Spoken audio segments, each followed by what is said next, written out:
Well, hey everybody, welcome to Hanging Out with Successful Bar Exam Takers.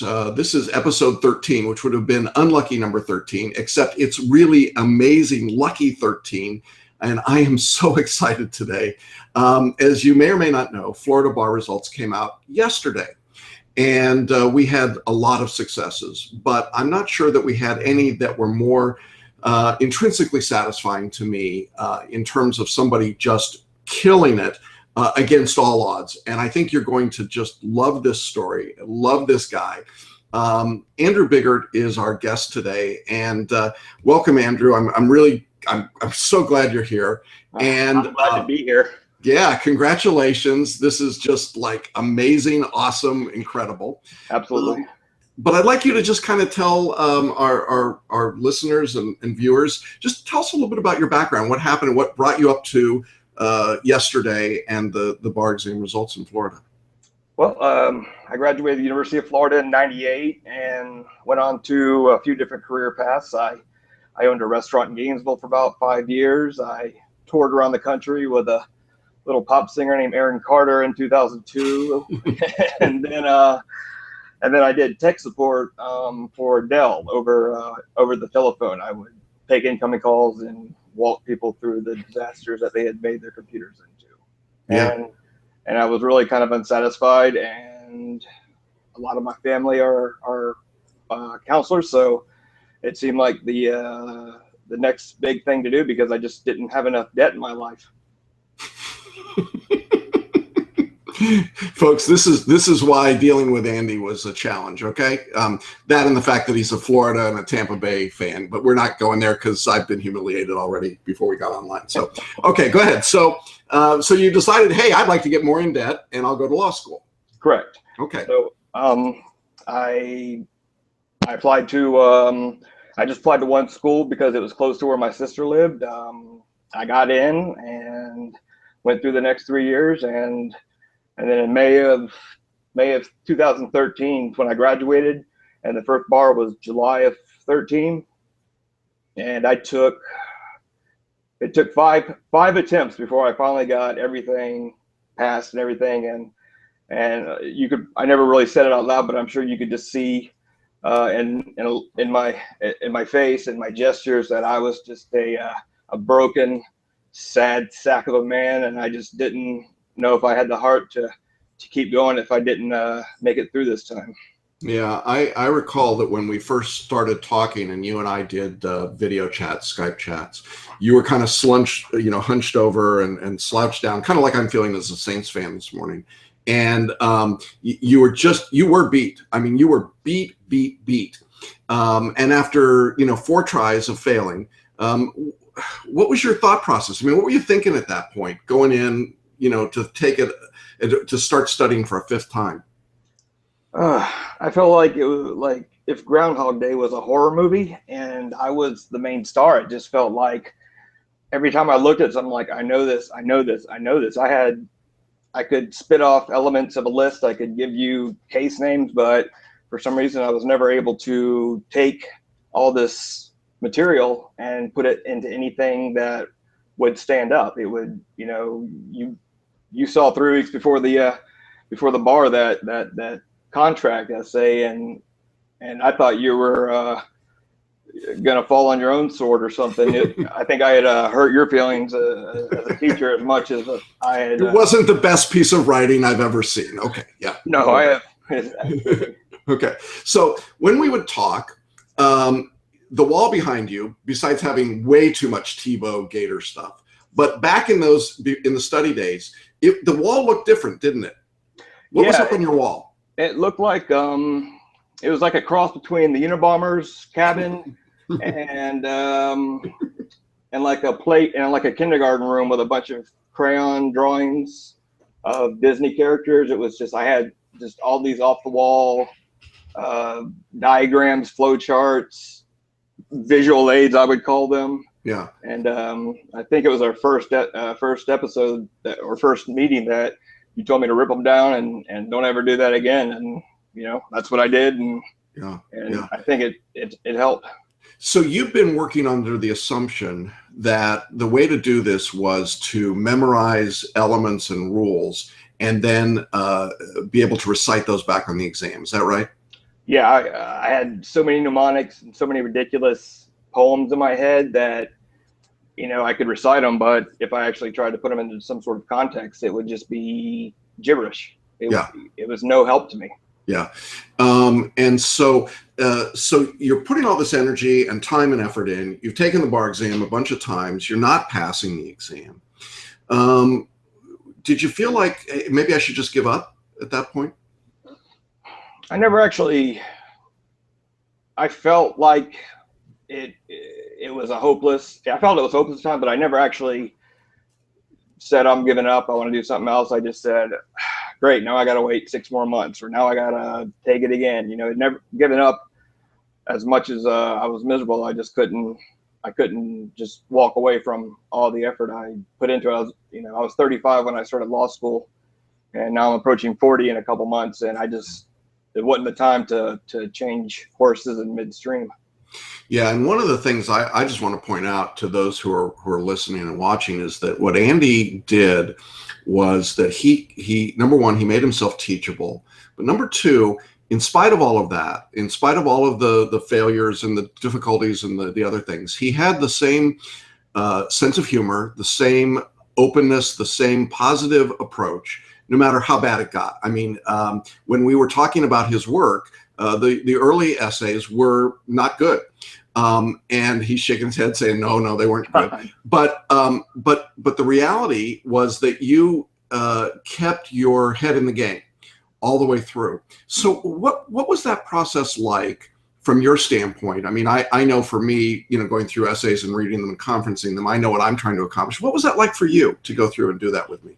Well, it wasn't only trying to learn the method that you were teaching me, it was unlearning IRAC, because that's what I'd been drilled in my head for 3 years. IRAC. So I kept, and I somewhere along the line, I got the impression that I had to just cram in every little nook and every piece of knowledge I knew about something, and I would go off on these ridiculous tangents. Like, I think you said one time, if you asked me the time, I would spend 3 days building you a clock or something, instead of just saying it's 12 p.m. I had to first unlearn the IRAC and then learn and not only understand it, but see how it was a natural flow of things when it came to writing out the answer. And once that kind of clicked in my head, I was finishing the essays without running out of time. And if you remember, I had a problem with the laptop where,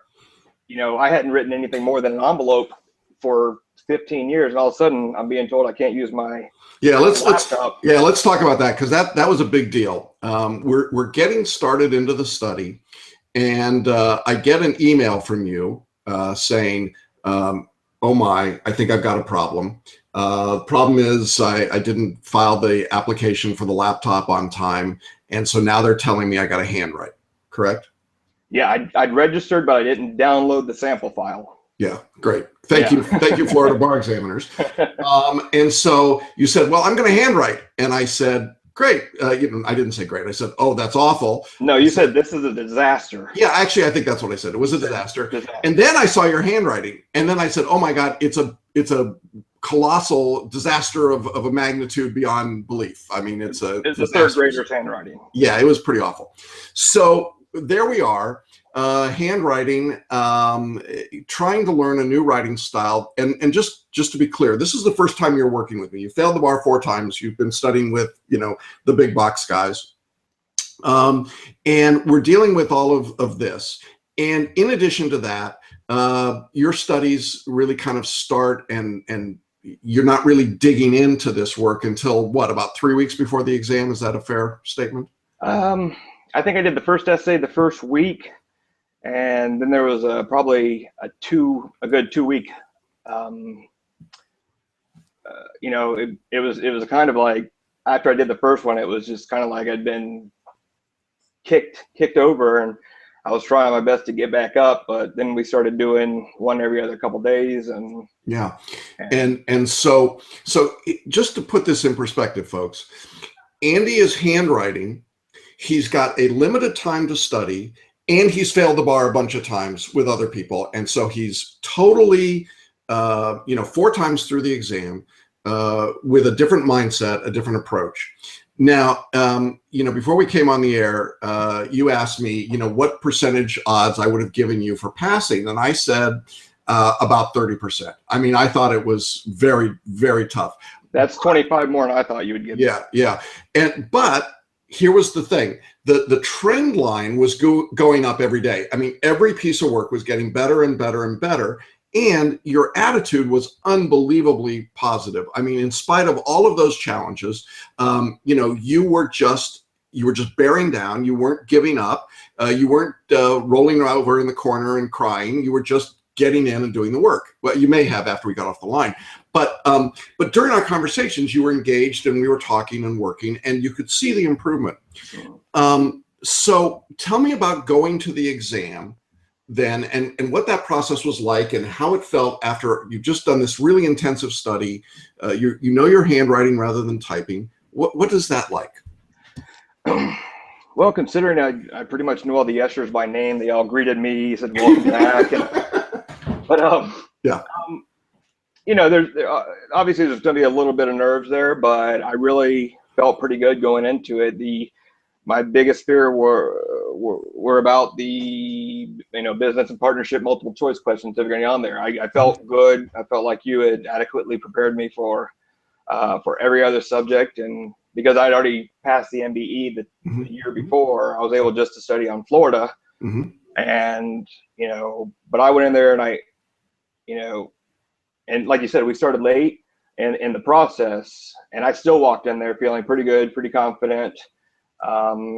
And as soon as they said go, I just, there was a guy 3 tables over. I think he like lost consciousness for a second, because also we heard a big bang on the table, and we look over and he's like doing this. So I think, rookies and all that, but I felt really, I felt like the confidence had been instilled in me as well as the other, every other tangible part of the study program, like the facts and the technique and your tax law analysis. Yeah, I mean, there were some twists in this exam. There were some subjects on Florida multiple choice we hadn't seen before. They did some things differently than they'd been doing. How did you sort of deal with those sort of weird moments in the test itself? Did they? I recognize them as new, but they weren't new to me. I'm kind of I can't just ignore or do one subject a lot more than another or not pay attention. So I felt like I'd adequately spread my time over all the subjects. And, it also helped that I worked in a family law firm for about a year. So it was like, yeah, okay, these are different, but I'm not going to let it scare me. It's still, just like the others, it's got a question with 3 wrong and 1 right answer. Yeah, absolutely. Well, so you finished the exam, you're done. Now you're in this waiting period. What are your thoughts as you're waiting for the results? Well, I think they extended the deadline 2 extra weeks than usual because of the number of people that had taken the exam. So that's right, they did. I was thinking it was going to come out around the 7th because I actually finished the multiple choice with enough time to go back and check them, and still enough time to leave before they call time, which is usually goes against everything I'll do, but I just had enough of it. So I didn't hear them announce the date of the grades being announced. So I found out it was going to be the 21st. It was just like, I can't catch a break. And the longer it went, the worse I started to feel about, because I couldn't remember what, the answers were. I remember, during the break, I went out to the car. I was lucky enough to get a parking space out front, and I took pictures of the essays and sent them to you. And the next thing I see on Facebook is Florida is a bear. It's not pretty, but it was, my hand almost fell off, but you know what? I still felt good after, because I approached just like, I followed your rules and it didn't steer me wrong. Okay, great. Now, normally when I'm doing these Hangouts, I'm talking to people, well, in some cases, 10, 15 years after they pass the bar. In your case, we're talking less than 24 hours. So this is really fresh stuff in your brain. So tell me, tell the people watching and listening what it was like yesterday morning when you went online. Walk us through that. Well, I woke up and I knew it was the day, and I thought the results would be coming out at noon. So I was doing everything I could to try to sleep as late as possible to make the time go by. Because if I had to just find something to do until noon, I would have, I probably would have repainted the walls or something. But then I went ahead and checked around 10, and I was on the very last page of my section. There are 4 pages of numbers and all that stuff, and I stared at it, and I got to it, and I just looked and I just looked, and all of a sudden I couldn't read what numerals were. I didn't know what all is. I was looking at one of the things from the bar to the screen, I was doing like every little number. It's only 5 numbers, but I was still just comparing every one of them like it was a hanging chat. I was just like just going nuts, and finally I got to my number. Yeah. And I'm securing my own manhood to say that when I called, I got to call Mom first. Yeah. When I wasn't the first phone call. I wasn't it. You were the first email. Okay, fine. But when I called her, I didn't expect it. I got emotional like when she picked up the phone. So she knows it's me, but she can't hear anything except like in the background. And she's like, "Oh, don't worry, we'll do it again next year." I'm like, "No, I passed." And she just screams and like blows out my eardrum, and I almost dropped the phone. And I won't say how old she is because she'd kill me, but she is not a person you would expect to be jumping around the room like Michael Jordan or something. And she was just ecstatic. And yeah, I've got to add something here because I don't even know if you know this. Your mom was the person that actually initially contacted me on your behalf. Oh, yeah. And Mom told me that her son was this bright, really terrific young man who had just been beaten up and beaten down and just, it was wrong and unfair. And it was breaking her heart as a parent. And she had decided, I guess, on her own, that she was going to go out and research bar review companies, and she was going to find one and at least send you on the task. And so she put me through my paces. I mean, she asked me question after question after question after question. I mean, it was very impressive. And then she said, "All right, I think you'll do. Now I'm going to talk to my son, and he may call you because he's too." And this was, I think, after results had come out after the previous bar. He's too distraught really to even have a conversation right now. Yeah, that sounds about right. Yeah, and I said to her, and I recall this very clearly. I said, "Look, I'm a parent of a lawyer, bar taker. I've been through this. I get the enormous frustration as a parent of seeing your kid in this predicament. And although I was fortunate, our daughter, obviously, she passed the bar. But I understood emotionally, I think intuitively what that's about. And so I remember saying to her, listen, I'm going to get your son through this. And that thought remained with me as we talked, and as we were conferencing and working. And I'm thinking, oh my God, what am I going to tell Mom? Your son is a handwriter. He started too late. There's, he's rooting for the wrong football team. She would have killed you on that one. I just didn't even know where to go with all that. But one of the first things I thought of yesterday when I got your email was, I just wondering how Mom is feeling about all this. So I'm really glad that she was the first phone call. That's got to be awesome. We met for lunch immediately after that, and I was still sitting there like I was still under, like it just hadn't set in. So like during lunch, I barely spoke, and she's bouncing in her seat, and I'm just kind of just staring off into space because it had not sunk in.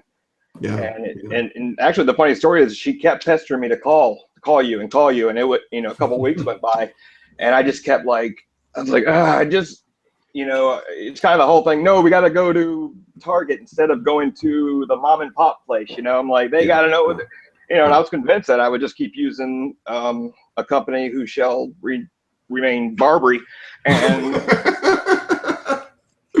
and I got, my brother-in-law was actually kind enough to send me on a trip to Key West. He's like, I got your room, just go for 4 days, relax. And on the way back, I had a small accident where she has a very low car. I'm used to driving a Sport. She had a Porsche, and I hit the side of the median. I busted 2 tires, so they had to drive 8 hours one way to get me. And on the way back up is when she convinced me that, you know, you need to call Jackson and you need to do it today. And I'm maybe embellishing here, but I think she said something like, or I will murder you in your sleep and cut you out of the will.